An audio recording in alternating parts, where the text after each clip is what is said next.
Let's just look at what it would take to evolve a mammal.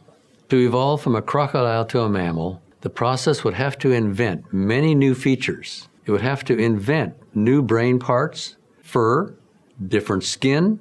The warm-blooded physiology would have to evolve.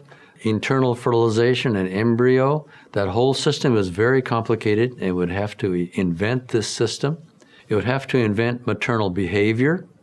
It would have to invent different limb and girdle structure, much new behavior, higher metabolism. It would have to modify the breathing system, and that's not a simple task. The skull structure would have to be different. Instead of the simple teeth of a reptile that are all the same, you would have to invent heterodont teeth. The external ears and middle ear would have to change. A modified rib cage. All of these changes must be coordinated to work together as an integrated system. So how would you evolve each of those features? First of all, many new genes would be needed, each gene with its set of regulatory genes to control its function. So just evolving one new gene is not enough. You have to have the regulatory genes that tell that gene when to do its work, how to do it. It all has to be an integrated system. And the process that would be needed to do this is not just random mutation and natural selection. Natural selection does nothing to add new features, absolutely nothing. Natural selection only weeds out bad features. Each new gene could only originate from random mutations if it's going to happen by evolution. The critical question in all of this is there a mechanism to produce new information? If you take the point of view of a naturalist, you would say there must be a mechanism. Intelligent design proponents haven't shown the creativity to find it.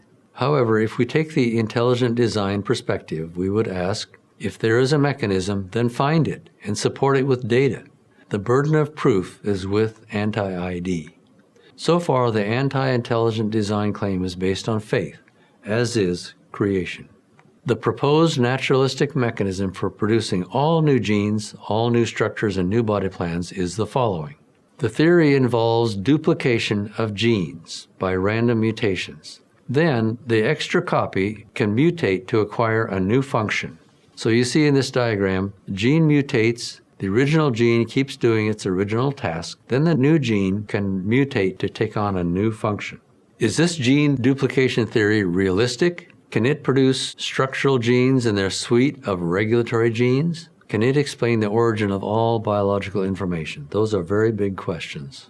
Whether this theory is realistic depends on the right mutations happening in the right places at the right time. The probability is unrealistically low. Natural selection can do nothing at all unless the right mutations occur where and when needed. So now let's use an example to see if the gene duplication theory will work. We will try to explain this briefly, but if it isn't clear, this diagram is in your book or your teacher can explain it. We are using a phrase to represent the DNA information and the protein that results from it. In this diagram, a phrase is used to represent DNA information in the resulting protein. The phrase protein number 1, that's our first protein. And we want to change it gradually, mutate it as we go down this diagram to the new protein at the bottom, which is represented by the phrase the target protein. And green letters represent mutations that are helpful. They're going the right direction. Now, the left half represents what could happen if the good mutations are protected by selection. And so you see we make progress. It gets closer and closer to the target that we're aiming at. But that's not actually realistic because in the intermediate steps in the middle of that diagram, natural selection would not have any way of knowing what the target is that we're aiming for. It would not know whether to protect these mutations or not. On the right side, we represent a process that's more realistic, and this is if good mutations are not protected by selection. They just happen randomly like normally would occur. And you see that we don't really get anywhere. We don't make progress. In the line just above that black line is just gibberish, and that's what we would expect by normal random mutation processes.